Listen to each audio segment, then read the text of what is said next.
And I have a question for you guys. When has Russia ever had a problem with supply of weapons? Other than the news that says it, ever. Like, I can't think of any time. In fact, Never. if you look at it, even if Russia was solely using Cold War era technology, right, for this war, even if that's all they were using, they probably outnumbered all of what NATO had. The USSR probably outnumbered all the stockpiles that NATO had by at least 3 times. But the problem is still warehouses quality that shit, haven't though. been tapped yet. One Excalibur round is probably worth 100, 150 of the rounds that they're using. Quality. Right, You're talking about sticking a GPS on a round and it hits the target. You know what? I mean, the Nazis they got probably had the same ideology with the Panzer versus the T-34, but the T-34 could be mass produced, and you could produce 5 T-34s to every 1 Panzer. And how did that work out? The Nazis were still beaten by the sheer but the volume problem of is the Russians produced. the Germans were fighting in a 2-front war and had the world against them. The Russians have the world against them now, so they're not on the side.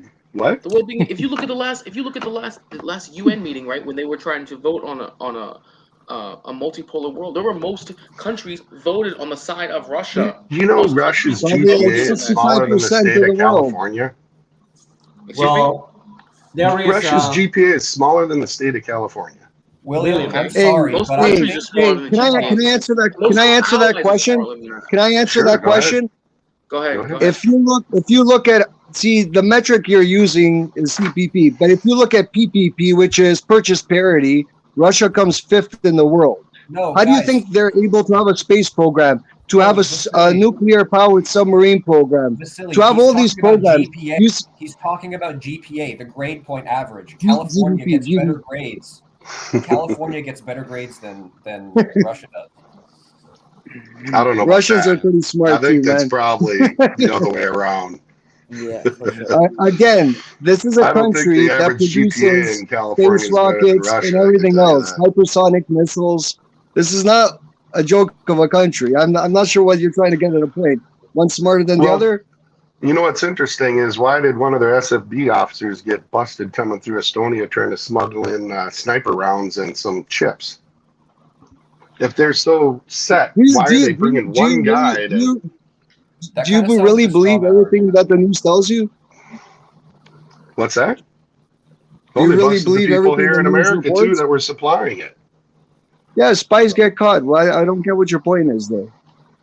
And those drones the Iranians are using, they had American chips in it, so I don't know how that works either. But probably because again,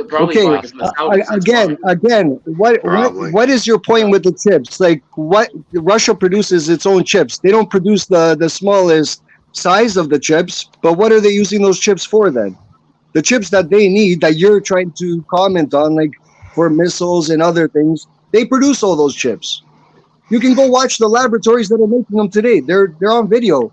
Just like here, I'll give you another example of how crazy. I heard you guys talking about it earlier, that the Garan 2 is an Iranian drone. If you go to Combat Approved, the Russian documentary channel, you'll see on 2019, they're showing that drone. They're using it.